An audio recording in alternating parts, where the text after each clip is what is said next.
Obrigado, boa tarde a todas. Boa tarde. Tudo bem, que alegria estar aqui, obrigado pelo convite. Tá certo?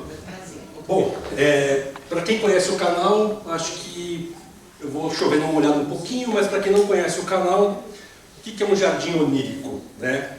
O jardim onírico, a palavra onírico, sobretudo, é o que é da natureza dos sonhos, né? Tudo que a gente sonha, e aqui especificamente, mas voltado para o mundo das plantas, do paisagismo, da jardinagem e daí por diante.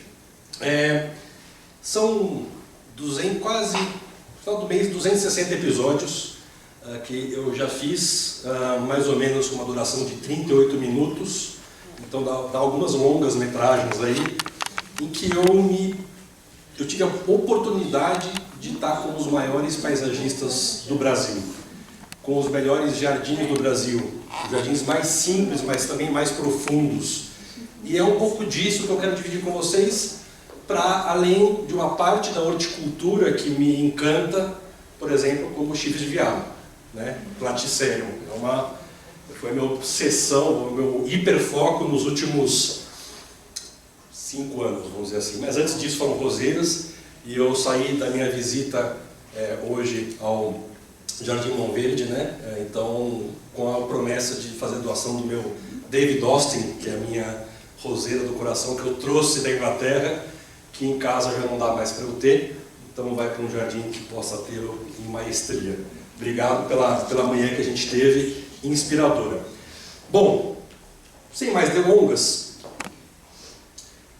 eu estava conversando com a Marlene e com a Helene também sobre os jardins serem uma autobiografia, né? E eu pude testemunhar isso, eu não combinei nada com vocês, porque eu nem sabia como que ia ser a visita aos jardins que eu vi hoje, mas eu vi autobiografias.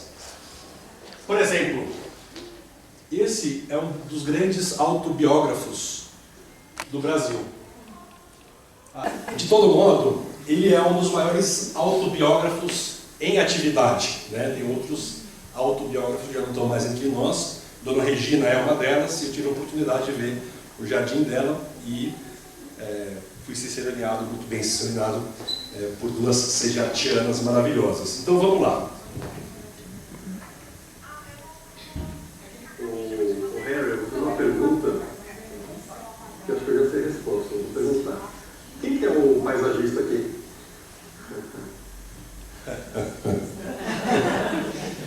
É ele, obviamente, e é ele há tantos anos, né? Depois que a gente teve alguns episódios com o Harry, fui convidado a plantar algumas vezes, a gente consegue ver um cara que tem mais de 30 livros escritos, acho que são 32, se não me engano, mais e-book, mais curso, mais não sei o quê, incansável. Ele é um cara que não para quieto, ele tem comichão, ele tem amor por aquilo. E vocês imaginam que ele, um bom engenheiro agrônomo que engenheiros organizados que são, ele simplesmente desenhou o Jardim Botânico, plantaram há décadas atrás, e permanece imaculado desde então, sem uma alteração paisagística relevante. É só ele manteve aquele plano. O que trouxe para a gente essa ideia de organização e saber o que quer, né? Pesquisa botânica em profundidade, que é o que ele faz há tantos anos e tantos livros depois. Então, o Jardim Botânico, o Jardim Botânico plantaram, e o Harry mostra para a gente um tributo ao Harry, né? Que é um dos grandes autobiógrafos. Mas por que a gente cria jardim? Por que vocês criam jardins? Por que futuras gerações vão criar jardins? Seja numa varanda, né? Ou o que realmente a gente está fazendo quando a gente cultiva a planta? E eu pergunto para vocês, né? Tem gente de todas as idades aqui, vocês são as mesmas pessoas que criaram jardins anos atrás, 10, 20 ou 30 anos atrás? Quais experiências e vivências te transformaram e te fizeram ser quem vocês são hoje?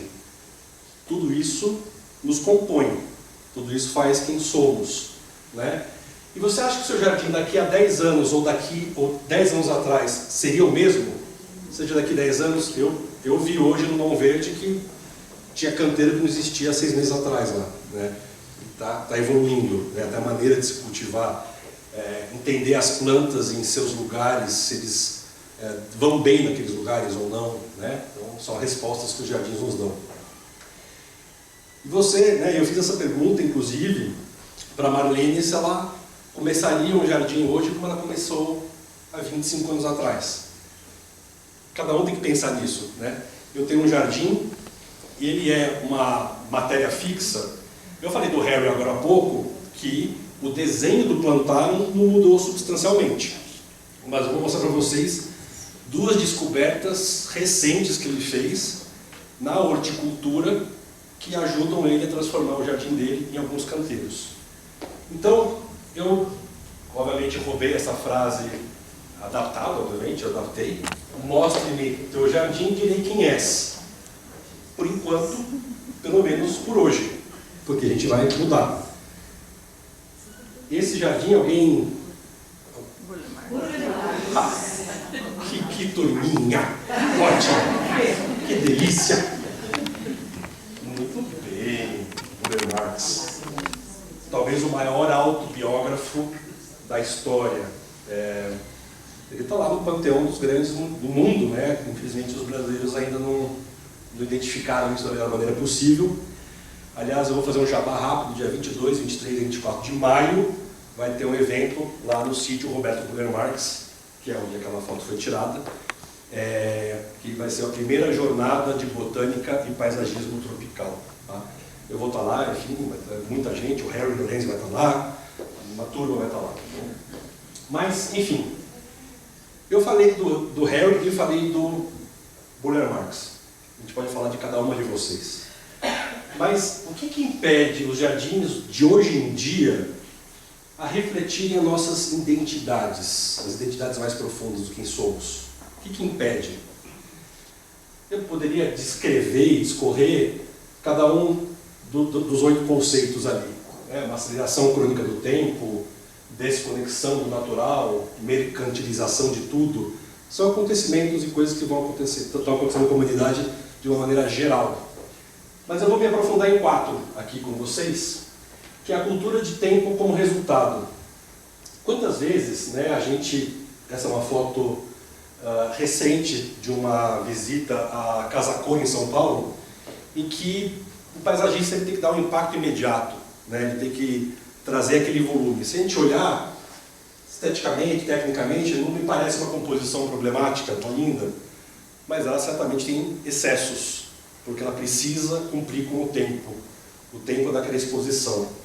E as pessoas que visitam Casa Cores pelo Brasil e são impactados por composições como essa, exigem de paisagistas a mesma velocidade. Exigem que na primeira semana já esteja assim. Que pena, né? Eu sempre falo que, né, aprendendo com vocês, com as minhas entrevistas, com o meu cultivo, né, também cultivo desde os 16 anos de idade, nada como o tempo nos favorecendo para os melhores resultados. E também a falta de conhecimento e experiência, né? Não há nada de errado a pessoa passar por um processo desse, de Sica e de Pedra Branca, né? Estão rindo? O que está acontecendo aqui, gente? Senhoras distintas, rindo. É quase uma piada mesmo, né? Assim, como que é? Quem não? Quem não? Quem nunca? Pelo amor de Deus, já brincamos disso. Mas hoje em dia a gente tem muito... falar um livro é caro. Livros são caros hoje em dia. Mas a internet está aí, está de graça. Jardim Onírico, o canal Jardim Onírico é de graça. Né? A gente faz visitas maravilhosas com o Marcel, com a Bud, com pessoas maravilhosas. Mas aqui é falta de conhecimento e experiência. Eles estavam falando no almoço com a Marlene, até um pouco antes do almoço, né, sobre a necessidade da gente, o nosso dever, de formarmos bons jardineiros. Tem colegas meus de conteúdo que são bons jardineiros, mas que às vezes eles estão ainda com essa estética. Muito que é fácil de implementar, e não que eles não tenham a referência de ter visto algo diferente. E a gente precisa ajudar a provocar isso, né? Muito bem, referências limitadas por algoritmo. O algoritmo é essa entidade que poucos conhecem, mas eles nos conhecem intimamente, né? E aí a gente começa a pesquisar, e eu sou desses de hiperfoco, então eu estou lá, Lecannopteris, né, Samambaia formiga, eu falei do platicério, já passei por lavanda, agora talvez eu mergulhe no abutilon, graças a Marlene. Tudo isso, o algoritmo vai entendendo e vai te entregando sempre a mesma coisa o tempo todo. Então quando você abre o teu Instagram, ou TikTok para quem tem, o próprio Facebook, ele vai te entregando o que você consome. Ele não vai te entregar o que te expande a consciência, o que é mais triste. Então, muitas vezes, é uma questão de referência limitada por algoritmo nas redes. Ou, uma coisa que a gente estava falando sobre Olambra, né, também mais cedo, Olambra tem esse processo necessário, mercantilista, de massificar certas plantas, né? E aí, jardineiros, paisagistas, eles acabam entrando em certas ondas.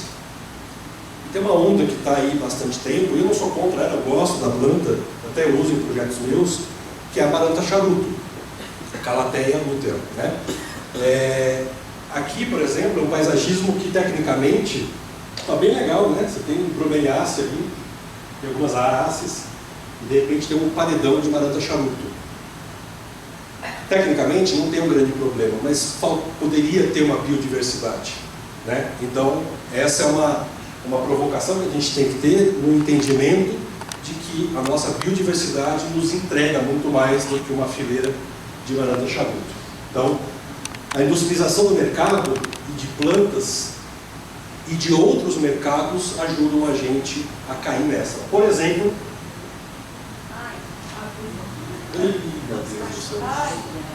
meu Deus, não indo ali. Vamos lá. Se você isola, é uma grande oportunidade para o paisagista. O paisagista ele pode quebrar as linhas retas, com volumes, com uma arquitetura, né, que é uma arquitetura que o Paulo Trigo, né, não sei se vocês conhecem o Paulo Trigo. O Paulo Trigo é um arquiteto, ele faz a arquitetura da felicidade, que é baseado em tijolos ecológicos, em vidro, e é um cara que popula a casa primeiro com árvores, né, o entorno, para depois construir a casa. É o pensamento ideal dele, nem sempre acontece isso. Mas ele chama isso de casa clínica, né? São as casas que parecem clínicas. E que, isoladamente, você pode ver, tem beleza, não tem um problema de estética. O problema é a repetição, todo mundo parecer igual e perder a possibilidade da diferenciação. E isso acontece com as plantas também. Quantos jardins a gente não vê de paisagistas renomados que você vê de um vizinho e de outro idêntico, mas aquelas personalidades são idênticas? Eu estava falando sobre isso com a Marlene mais cedo também, né? Sobre como a gente entende cada um dos clientes ou cada um dos amigos. O meu melhor amigo, Álvaro, vai ter um trecho dele aqui, ele era um cara de folhagens. Só que eu, com o meu jeitinho de amigo, falei, folhagem só não, eu me recuso a fazer seu jardim só de folhagem. Aí a gente foi para equináceas e outras coisas. Então, a gente tem o dever de quebrar isso, tanto quanto o dever de quebrar isso. Porque a indústria da moda, ela também faz isso com a gente. Ela meio que pasteuriza todo mundo, como a indústria do carro. Se olhar de longe, é difícil de falar quem que é quem.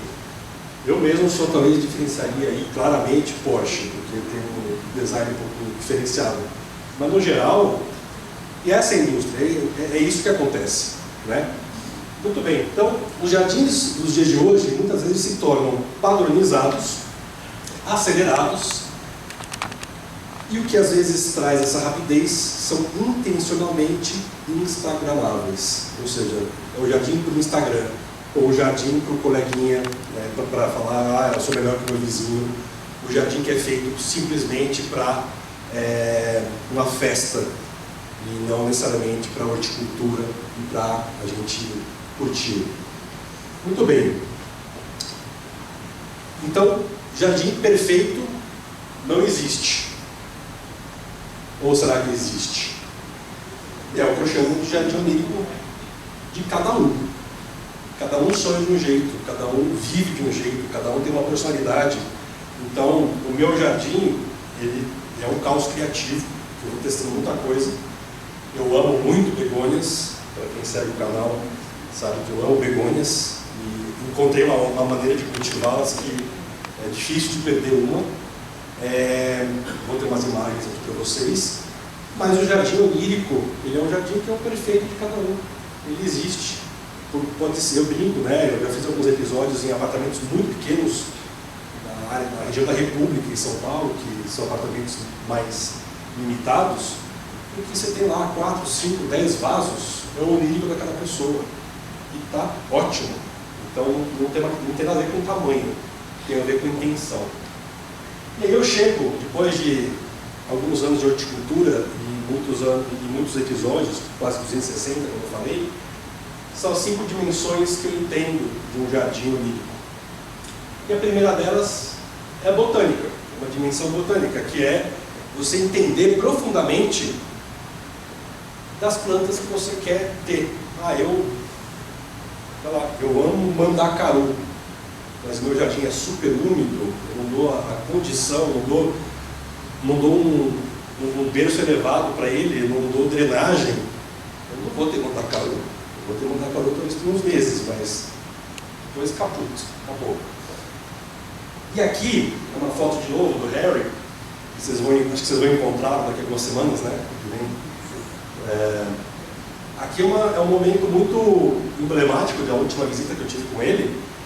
Ele com uma vibração de criança, de jovem, porque ele estava conseguindo domesticar, né, o que ele chama, né, domesticar, essa verbena rígida.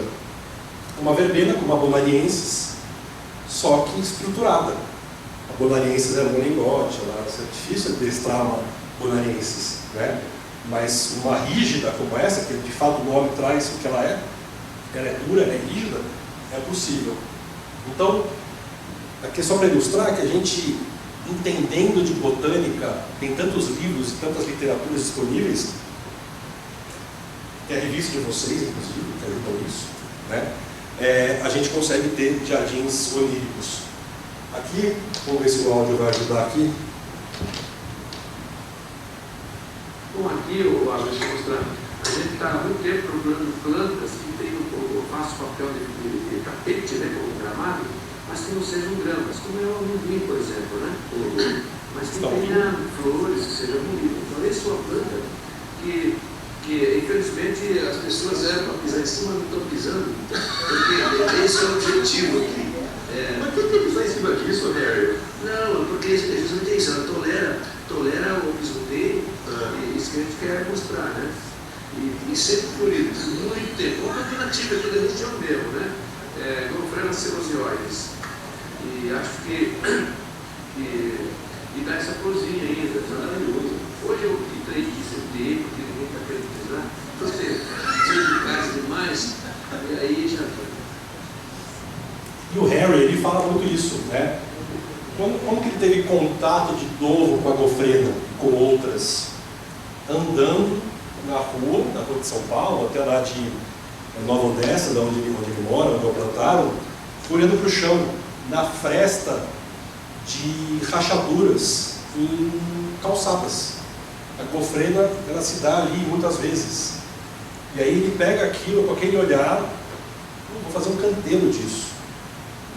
Pisoteável. Ele queria que as pessoas pisassem, né? Essa beleza. Quem quer pisar em flores, né? Mas enfim, Harry, né? Enfim. Então, essa é a arte do encantamento da botânica.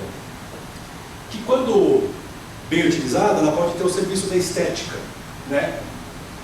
Aqui é quando o paisagista, que é a obra do Gauguin não é do Marcel, né? Mas o Marcel da Lamanda, que é responsável por esse jardim, que alguém sabe onde é esse? Não. Ele é mais novo mesmo. É do Rancho da Montanha.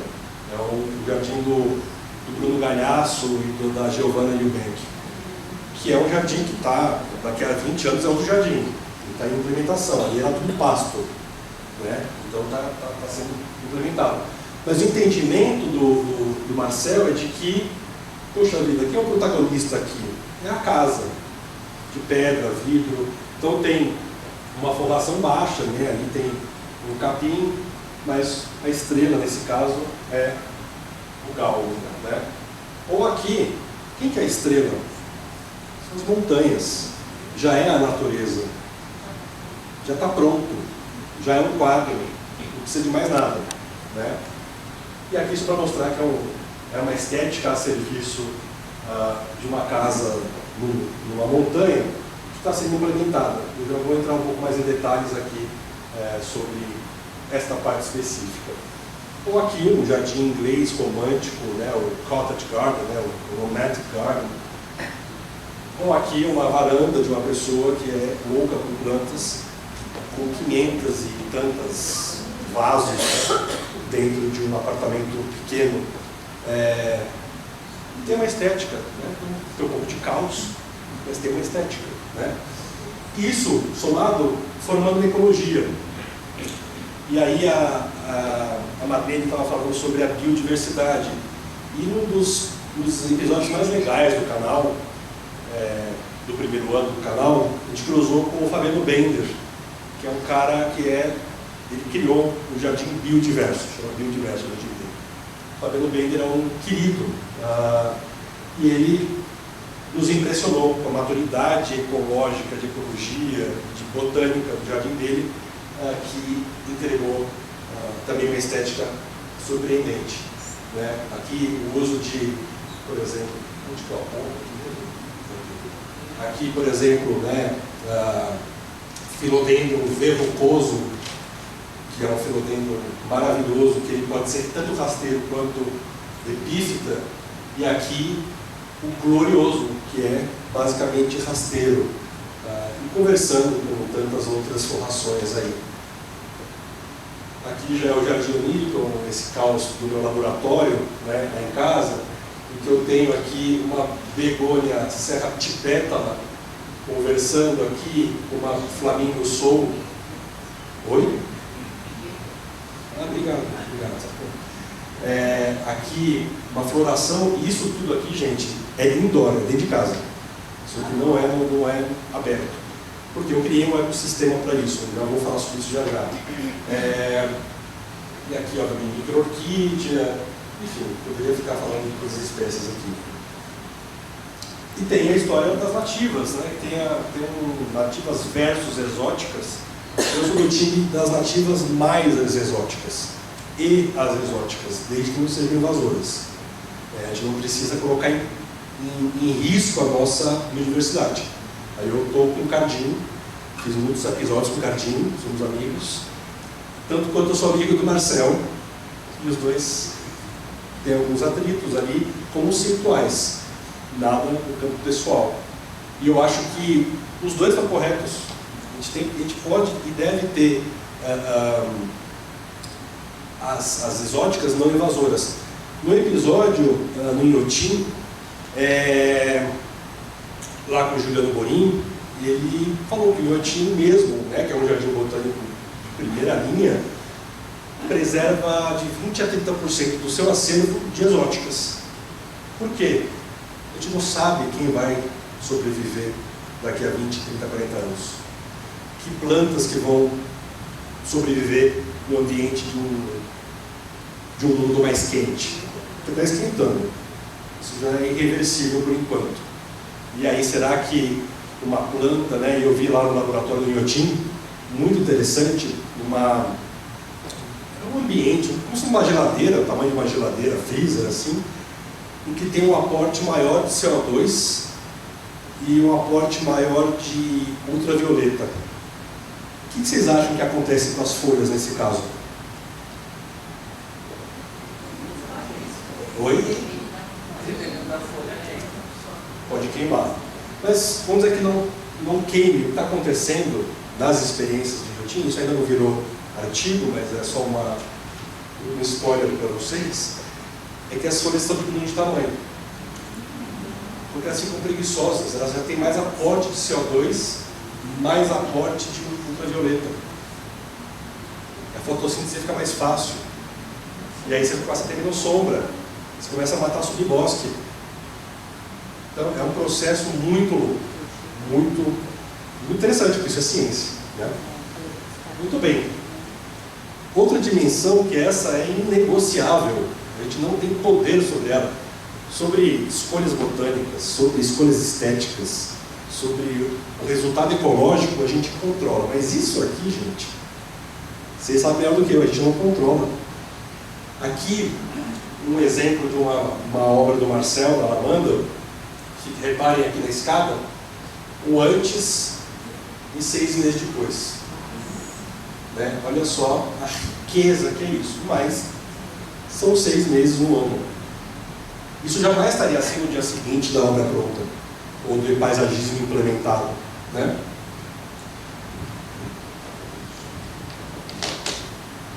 Para quem acompanha o canal desde o primeiro episódio, dos primeiros episódios, onde está fazendo colocar para fazer a placa e outros assuntos, este aqui sempre foi o pano de fundo, o cenário que a gente usou para fazer esses episódios. Eu gosto muito disso aqui, porque olha só, aqui tem algumas práticas empíricas e também com um pouco de apoio na ciência em como criar ambientes indoor para plantas difíceis se reproduzirem, ficarem bem, bonitas e tudo mais.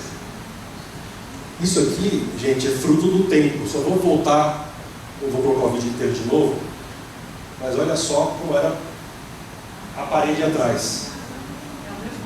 É a mesma parede. Eu quis voltar porque parece que é mentira, né? Mas é a mesma parede. Porque aqui eu já mostro algumas, né? Está começando a ficar populada. Eu não estou vermelho, tá, gente? Você vê que vai crescendo, crescendo. E essa é a mesma parede. Um outro lugar que me mostrou o efeito positivo do tempo foi o Jardim Botânico Miboraiu, também em São Paulo, no sul de São Paulo, no extremo sul de São Paulo, na região de Parelheiros. Ou aqui, que também é um jardim, né, que é um jardim biodiverso, do Fabiano Wender.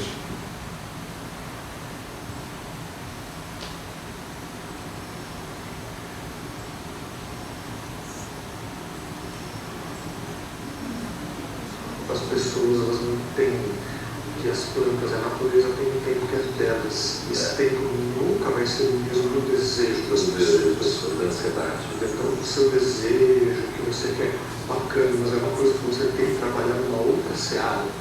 Porque com as plantas você vai ter que necessariamente seguir o tempo delas. Sabe as palavras de Fabiano? E por último, uma coisa que eu vi em profundidade hoje no Jardim da Marlene, que é o afeto. Eu falei que eu tinha na apresentação o afeto, e o primeiro minuto de conversa a gente falou sobre afeto, né? Que o cuidar das plantas, no fundo, é um ato de cuidar de si, né? É um processo nosso.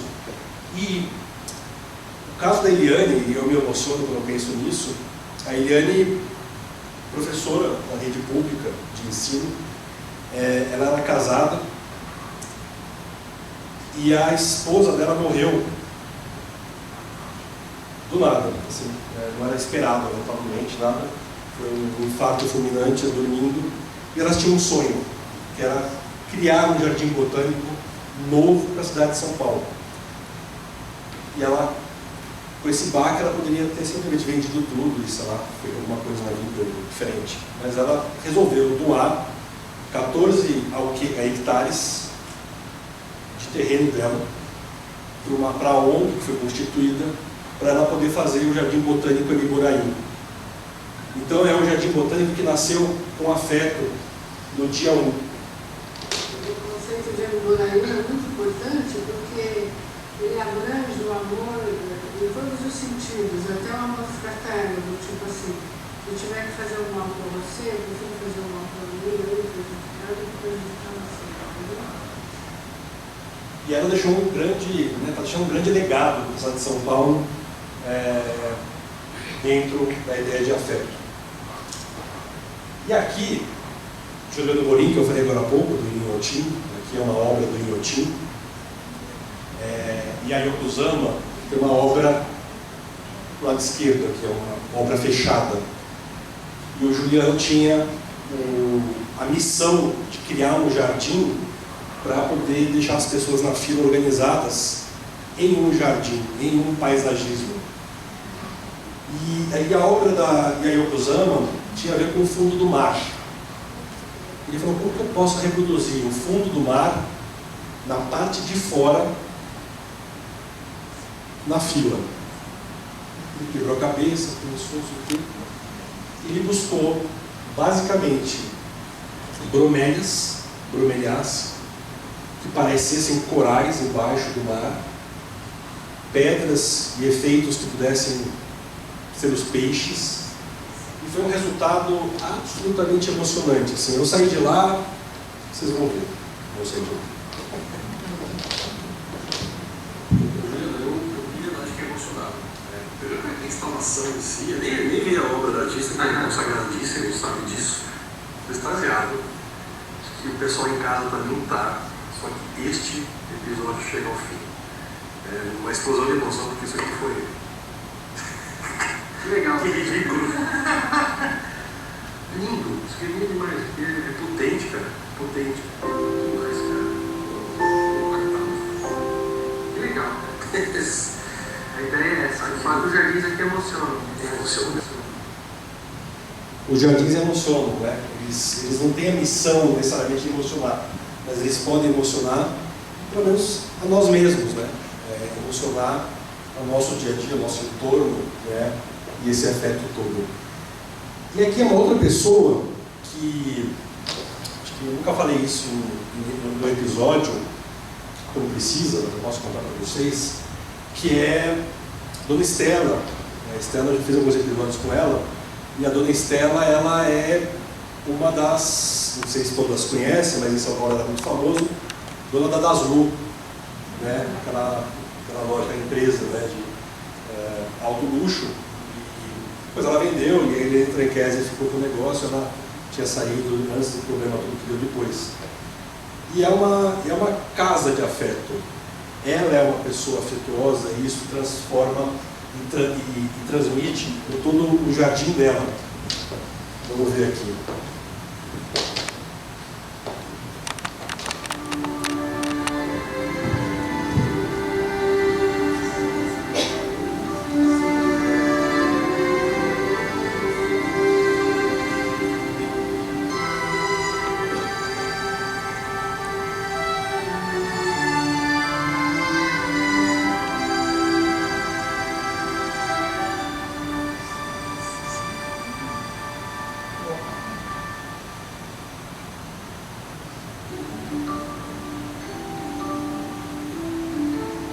Tanto amor dedicado a tudo isso, que você tem há muitos anos aqui com a gente, com essa vitalidade que você tem, vai lá para... Isso mesmo, que me dê muita saúde e oportunidade de ter amigo como vocês. Linda. Vou ver o que precisa assinar aí. Tchau, até a próxima. E, então a Dona Estela, ela nos ensinou sobre o afeto, e ela com agora 85 anos, ela anda o jardim dela todos os dias. Ela fala, eu agoo, né? Ela coloca água, põe água, joga água. Eu agoo todos os dias, a cada 20 metros, ela tem uma mangueira à disposição dela. Enfim, e ela vive isso com vigor aos 85 anos de idade. Ela põe todo o afeto dela no jardim dela, na casa dela. E aqui é outro afeto, e esse é o jardim que eu fiz, do Álvaro, meu amigo, que eu encontrei, estava assim, né? Que quando ele tinha recém-mudado.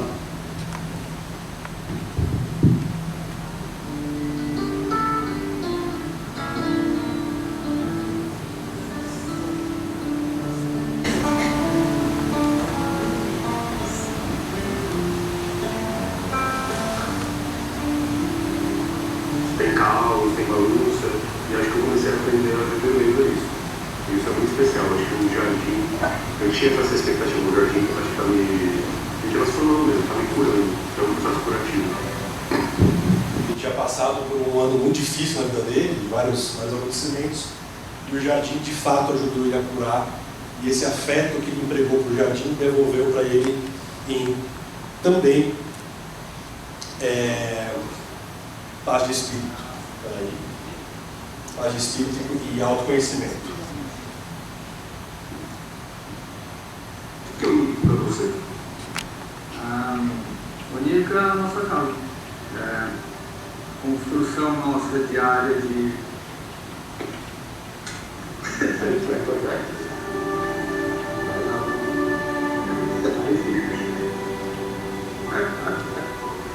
Passar de novo.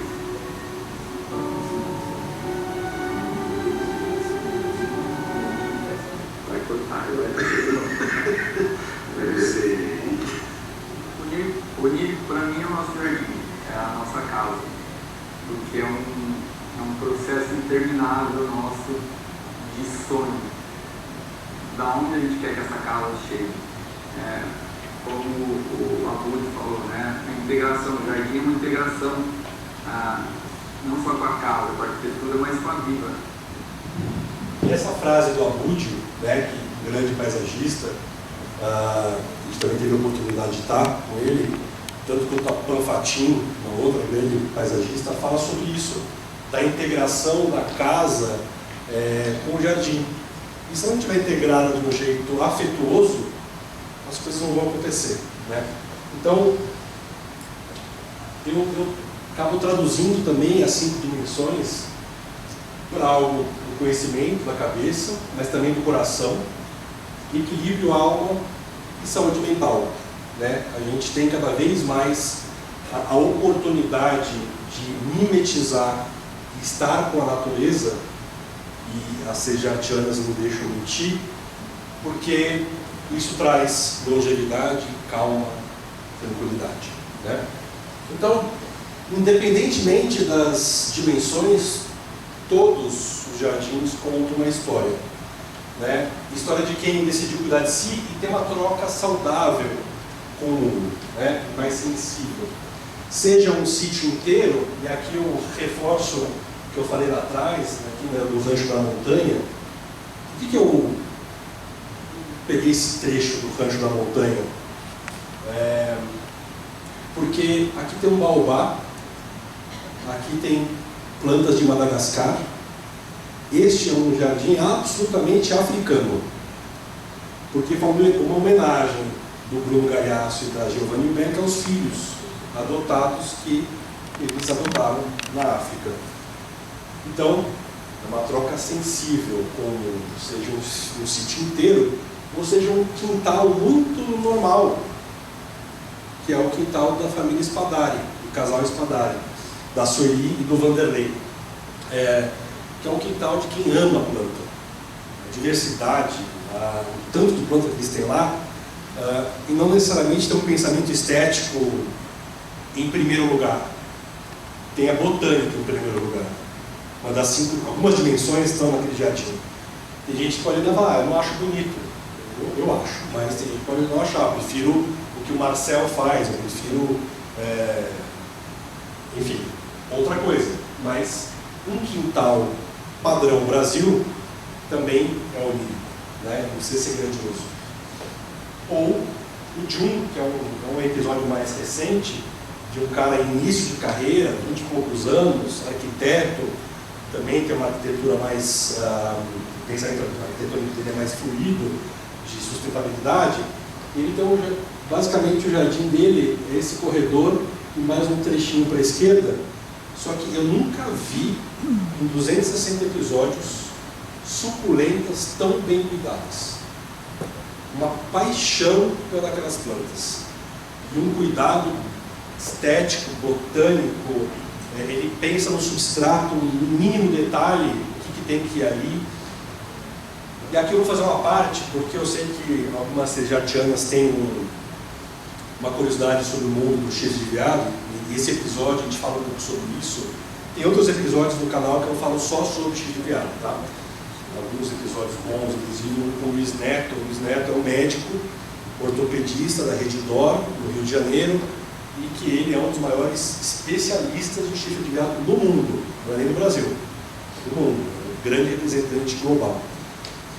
E por que eu entrei nessa, né, e o John me lembrou disso? Porque aqui, bem aqui no meio aqui, não vai dar para ver muito bem, mas tem o Platycerium ridley, que é um chifre de veado ridley, que foi o segundo ou terceiro que eu quis ter, mas foi o que mais bateu em mim.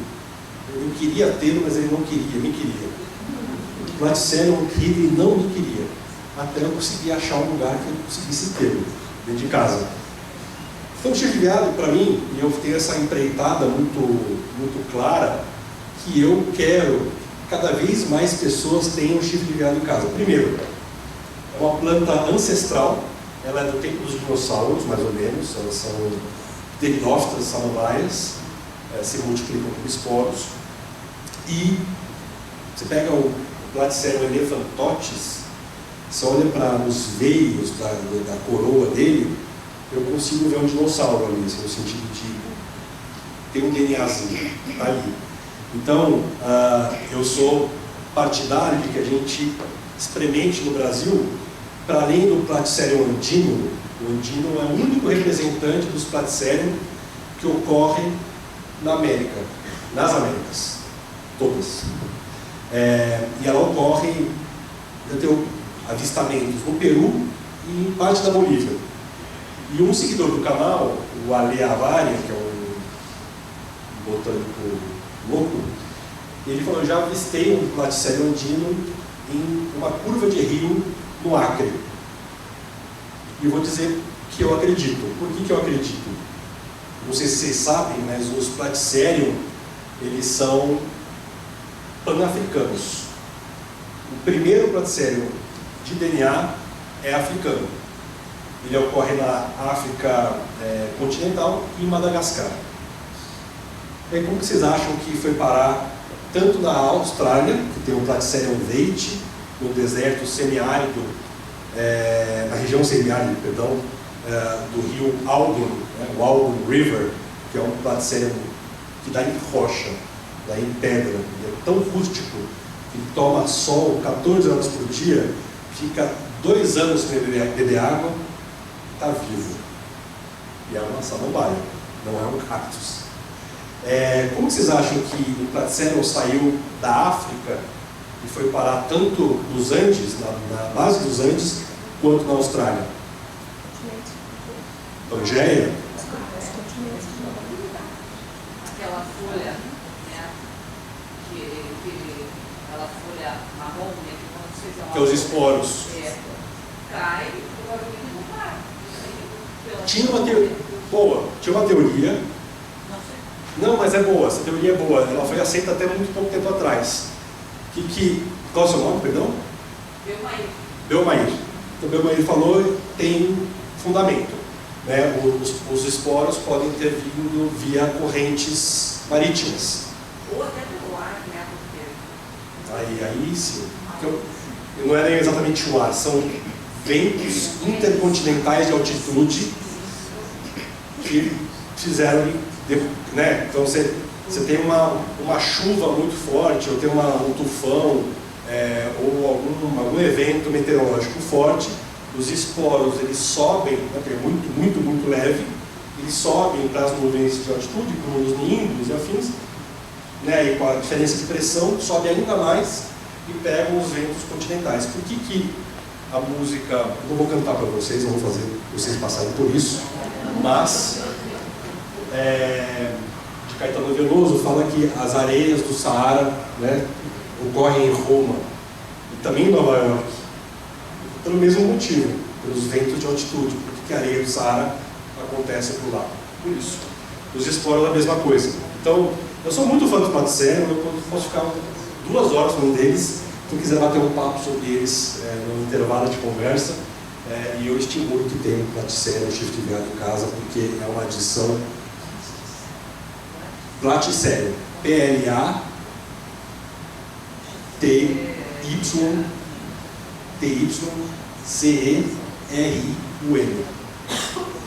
Podia ir para o soletrando lá, né, do Luciano Huck, em latim.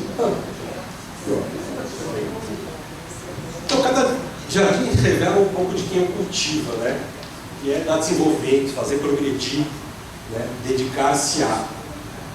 Então revela o tempo que a pessoa dedica àquilo, né? O Jardim do Álvaro, em 1 ano e meio, ficou transformado porque ele se dedicava todo dia a pegar a mangueira e regar. Ele não tinha irrigação automática, agora ele já tem. Ele quer ganhar 2 horas do dia dele para ele, mas não era assim, né? Revela o olhar de que tem para a natureza, ou a curiosidade. Eu sou um cara hiper curioso com descobertas botânicas, eu tenho certeza que vocês também são. Isso diz muita gente, né? E mostra a maneira que a gente revela e enxerga a beleza, né? Então, eu mostrei alguns momentos aqui de jardins que emocionam, porque eles não são apenas espaços com plantas. Eles são lugares onde a nossa relação com o tempo e com a natureza e com nós mesmos se torna de fato visível. Então, quando alguém vai no meu jardim, eu volto àquela frase: mostre-me o teu jardim, direi quem és. Vocês vão ter certeza que eu sou o tipo da pessoa que deixa a toalha molhada em cima da cama. Não deixo porque eu aprendi com a minha mãe que eu não devo, mas eu não sou a pessoa mais organizada do mundo. E o meu jardim também reflete essa minha personalidade. Eu prefiro o caos criativo do que a super-organização. Eu falo com o Marcel brincando, eu falei: Marcel, eu não daria meu jardim para você fazer. Ele ficou ofendido, né? Mas eu tenho elementos do Marcel no meu jardim, tanto quanto eu tenho da Panfatim, e daqui em diante eu terei da Marlene também, de visitas que eu fiz pela minha vida. Então, qual é o jardim mais bonito do mundo? Aliás, qual é o jardim que queremos cultivar na nossa própria vida? Mais do que qual é o jardim mais bonito do mundo, né? E qual é o jardim onírico que você sonha ter? Mentira, ter não quer dizer nada. Qual é o jardim onírico que você sonha ser? Então, eu deixo com o pensamento. Isso aqui é um paraíso, de fato. Eu vou lá curtir esse pôr do sol e eu vou te convidar a ir andando nessa colina acima. Sem piada. Não, pode fazer piada. À vontade. Esse jardim é muito bonito. É maravilhoso esse jardim.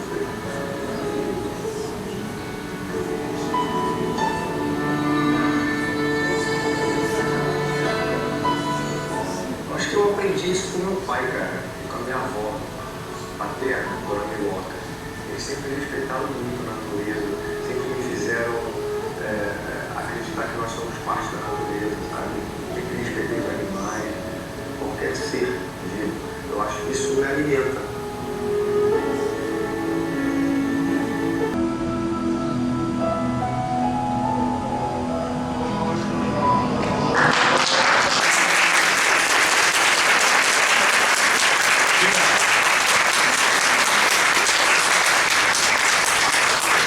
Acho que vale perguntas e respostas, se quiserem bater um papo, temos tempo, temos lanchinho, temos sorteio.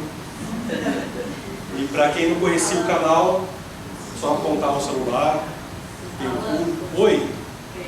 Como é que os chifres de gado passaram a gostar de você? A gostar de mim? Eu não tenho essa certeza até hoje. Eu acho que eu forço a barra. Reviravolta. Eu acho que eles passaram a gostar de mim a partir do momento que eu entendi cada um deles. Porque o chifre, o Parathecerium ridley, o madagascariense, por exemplo, tanto quanto o elisi por exemplo, é um chifre de veado que dá em pântano. Ou seja, calor e umidade vindo de cima, de baixo e de cima, porque chove muito. Quando você dá essa condição para ele, ele passa a gostar de você, né? Eu gostava muito, eu fiz um banheiro em casa, chamado banheiro Roraima, que era para exatamente eu conseguir ter o ridley, porque o meu ridley vinha de uma fazenda de Roraima, o produtor era de Roraima. Eu vou fazer uma condição de Roraima, o que é? 90% de umidade, 12 horas de sol. O meu sol era uma luz de LED, bonita, ótima, mas era meu sol. Lá vai bem, em casa ele passou a ir bem depois disso. Hoje em dia já tem melhoramentos genéticos e o ridley ele vai bem em lugares menos ortodoxos. Mas eu diria, respondendo curto a sua pergunta, que, de fato, eles começaram a gostar mais de mim quando eu comecei a entender mais eles. Como é escuta. Escutar a planta, né? Legal. Obrigado, gente. Tem mais perguntas, perdão. Quanto tempo aquela sua parede levou para ficar Desse jeito?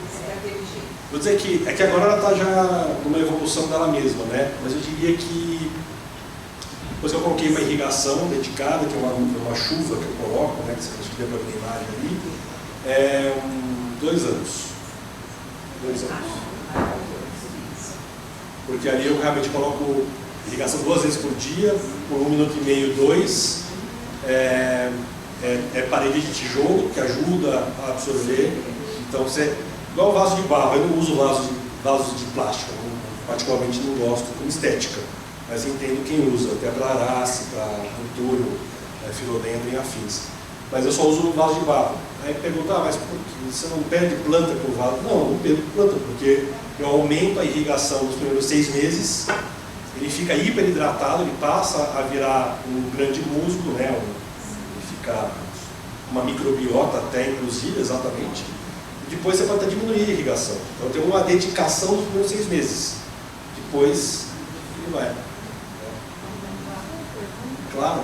Existe alguma planta ou seja fazer uma parede ou colocar que pegue o vento sul, que aguenta o vento sul? Olha, algumas. Acho que você tem alguns tipos de bambu que você pode fazer como barreira natural. Porque assim, você tem plantas ornamentais, tipo de viado, por exemplo, né, o platicero, ele não gosta de vento. Então você precisa criar uma barreira primeiro para aquele vento, para depois você ter ele. Eu tenho uma varanda em São Paulo, no 15º andar, que venta muito. Eu coloquei algumas trepadeiras, inclusive o amor agarradinho, que trabalha, né, que atrai as melícolas, inclusive, que eu adoro. Ele ajuda a filtrar um pouco desse vento excessivo para eu viabilizar outras plantas para depois desse vento. É isso que eu faço. Tem bambus, tem a própria clúzia. Tem clúzias muito legais, tá? Não só a fluminenses. A clúzia fluminense é muito usada em paisagismo urbano, corporativo, e desgastou talvez um pouco, mas ainda assim é uma nativa maravilhosa. Tem a clúzia, que é a ortoneura. A ortoneura, ela dá uma florzinha branca e rosa maravilhosa, e ela aguenta bem o vento. Você tem a possibilidade. E as begônias? E as begônias? Qual o segredo das begônias? Substrato. 90% das begônias você resolve com substrato. E eu vou falar a receita para vocês. Tem um episódio que fala sobre isso, mas basicamente 2 partes de algum substrato, tipo Biomix, All Garden, qualquer um desses, não tem preferência de marca. 1 parte de perlita, 1 parte de carvão virgem, né? Carvão vegetal sem usar, sem ter ido para a churrasqueira do marido, e 1 parte de arroz carbonizado. Então você tem 2 partes de substrato com matéria orgânica, 3 partes de substratos inertes, que se somam, né? Porque qual que é o ponto? 99% das begônias, elas ocorrem em sobrebosque. Tem a begônia roreiniana, por exemplo, que acontece na Gruta do Petar, no complexo do Petar, né? Na Grutas de Apiaí, que é no sul do estado de São Paulo. Ela é uma begônia minúscula, que o Harry, inclusive, me deu de presente, então eu tenho plantas do Harry em casa. Ela de super sombra e solo calcário, ela dá em cima da rocha. Se você não colocar calcário dolomítico para ajudar ela vai meio de lado. Na hora que você faz essa mistura, coloca calcário dolomítico, vai bem. Mas essa mistura eu uso para 100% das begônias. Tem 3, tá bom, 99,9%. 3 delas, begônia venosa, begônia leale, begônia grísia. E a 4ª, goldigiana, são begônias de solo pleno, de regiões como Chapada Diamantina. A venosa, especificamente, ela acontece na ilha de Alcatrazes, que é o litoral ali perto de Ilhabela, que inclusive teve um vídeo, nessa semana que passou, da Unicamp redescobriu uma begônia que estava sumida lá em Alcatrazes. Mas a venosa, por exemplo, ela só ocorre, ela é microendêmica de Alcatrazes. E onde ela ocorre? Na fenda de rochas. O que a planta está dizendo para a gente? Ela odeia água parada. Ela ama sol. Ela tem uma pilosidade, ela tem tricomas. E tem o caule, vocês já viram da begônia venosa, é um caule que tem estípulas. Tem uma pelinha a mais de adaptação que ela mostra que ela pega o orvalho e se protege do sol. Embora ela fique em sol pleno, adaptada a sol pleno. Se você cultivar ela como uma suculenta, não vai bem. Suculenta não gosta de solo argiloso. Então nessa receita eu não uso 33, 33, 33 como na maioria dos casos. Nessa receita eu uso mais o inerte, que traz muita drenagem, e a begônia ela vai dar super certo. Você viu ali naquele vídeo, só tem umas... Putz, eu tive meio que por acaso isso acontecendo. Eu vou falar, eu não sou cientista, eu sou mais empírico do que cientista. Eu fui testando, fui vendo o ambiente ideal, porque eu tenho ali em cima plantas de alta luminosidade, que eu tenho uma telha de vidro, e embaixo pensando exatamente no que acontece, subbosque. As begônias acontecem em subbosque, é um lugar que entra menos luz, fica abaixo até do Zantúrio. Então você tem lá, vamos falar, um jatobá maravilhoso, uma sumaúma, que seja amazônica, lá competindo com luz lá em cima, deixa passar um pouco de luz, aí tem umas bromélias que estão em cima das forquilhas da árvore, tem umas orquídeas, aí você tem talvez outra bromélia, com menos luz, outra orquídea, um filodendro subindo para buscar luz, um antúrio de chão, embaixo disso tudo tem begônia. Então fica uma begônia que precisa desse tipo de luminosidade. Você colocar muita luz, ela vai fritar. Como tem gente que coloca a maculata em sol pleno. Ela sofre, uma hora ela vai, ela até adapta um pouco. Eu já fiz esse teste. Mas não é o melhor dela. Ela gosta do sol filtrado. Respondido? Pode repetir a receita? Receita. Duas partes de biomix ou de all garden, qualquer desses Qualquer composto usando. Exato, você compra em garden em qualquer lugar, no Leroy em qualquer lugar. Uma parte de perlita. Oi? Ele parece um isoporzinho. Ele é um mineral. Ele é origem mineral. Vermiculita também é mineral. Só que a vermiculita, ela retém água. A perlita não retém água. Então, por exemplo, se quiser também usar caramina soil nesse composto, pode usar, tá? Caramina soil vai bem. Mas caramina soil às vezes tem vermiculita, uma mistura. Não sei se você sabe, mas tem 3 tipos de caramina soil de formulação. Que uma delas tem vermiculita. A vermiculita, ela retém água. Você precisa... só um ponto que eu esqueci de te responder. Substrato de begônia sempre úmido. Então, se você quiser regar todo dia, como eu rego todo dia, pode regar. Mas o substrato tem que ser super drenado.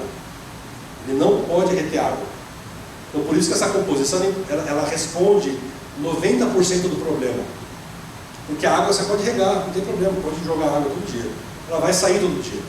Não pode deixar no pratinho, não pode acumular. Então, 2 partes de composto, all garden, biomix da vida. Perlita, que é o isoporzinho, que é aquele branquinho, pode ser uma gramatura, o granulama M ou G, tanto faz, não tem problema. Uma parte de carvão triturado, carvão vegetal, sem churrasquinho. Uma parte, como que é? Virgem. Uma parte de arroz carbonizado. Casca de arroz carbonizado. Essa é a mais receita do mundo para suculentos. Quem falou? Onde está? Não estou vendo. Ali, perdão. Essa receita de substrato Ela funciona para suculenta também. Isso, é bem a É. essa mistura. é que tem gente que coloca para suculenta um pouco de humus, né? Nessa aqui não tem humus.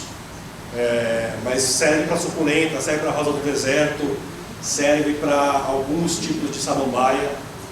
Então é o mesmo princípio. Que é dar um pouco de matéria orgânica e drenagem. É isso. E areia? Areia eu não uso. Não para isso, eu uso para lavanda, eu uso para outras coisas, mas para begônia não. Não uso areia. E quando eu uso areia média para outras coisas. Média ou grossa. Fina não. Oi. Eu não ponho pratinho em nada. Mas eu posso que a água vá para qualquer lugar, né? Pode ir no chão, pode ir no chão de tijolo, eu não tenho problema com isso. Quem mora em apartamento, que, né, precisa proteger o laminado, certamente. Mas aí fica de olho para esvaziar o pratinho por dengue e por tempo, por mais que a gente coloque, né, eu coloco caco, né, de telha, ou caco de vaso quebrado, ou argila expandida, né, 2, 3, 4 centímetros, aí eu coloco manta bidim, né, mas no fim, a raiz sempre vence a manta bidim, ela sempre vai para o dreno. Aí é uma coisa que eu faço em 100% dos vasos, 100%. Eu aumento o furo do vaso. Se vocês olharem os vasos ingleses, eu trouxe muitos vasos da Inglaterra da mala, os vasos ingleses eles são desproporcionalmente, o furo de um vaso desse tamanho, o furo é assim. Por quê? Porque vocês já viram, quantas vezes já viram a raiz das plantas de vocês entrarem pelo furo, descerem até o furo do vaso, aí começa a acumular água, porque não dá drenagem. Você tem que fazer um furo grande. Eu pego a furadeira e deixo o dobro de tamanho do furo do vaso. E aí a água drena. Você protege com o quê para não ir? Como, perdão, não vi. Você protege com o quê aquele furo tão grande para não ir? Às vezes eu quebro muito vaso, né? Eu tenho 4 gatos, então eu quebro muito vaso. E aí eu pego um pedaço grande que fica meio côncavo, você coloca. Eu às vezes uso brita também, pedra maior de brita, funciona. Foi respondido? Adubo da begônia? Tá. A begônia, ela não é tão exigente, mas ela não pode ser negligenciada. Então, se você tem disciplina de adubação, e eu vou fazer um sorteio aqui, eu uso Super Garden, tá? Super Garden eu uso, inclusive, hortaliças para as begônias, tá? Uma vez a cada 45 dias, a cada 2 meses, uso adubação foliar, também a cada mês, mas às vezes eu esqueço uma ou outra, elas se viram, tá? Não é tão exigente como as colocásias, por exemplo. Colocásia, se você não adubar, ela faz bico e diminui a folha na próxima temporada. Então, a begônia não é tão exigente, mas é importante fazer. Não dá para...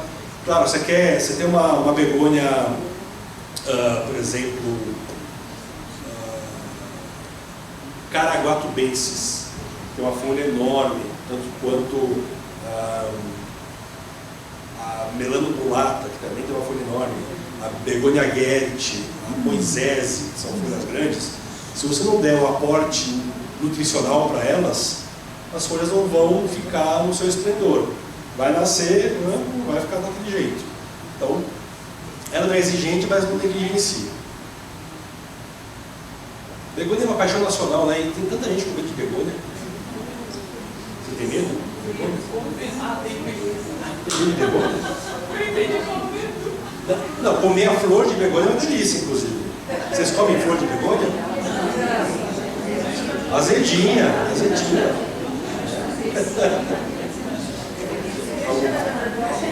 Alguma pergunta a mais, gente? Eu quero segurar vocês pro lanchinho, tem lanchinho lá. Pode falar aqui.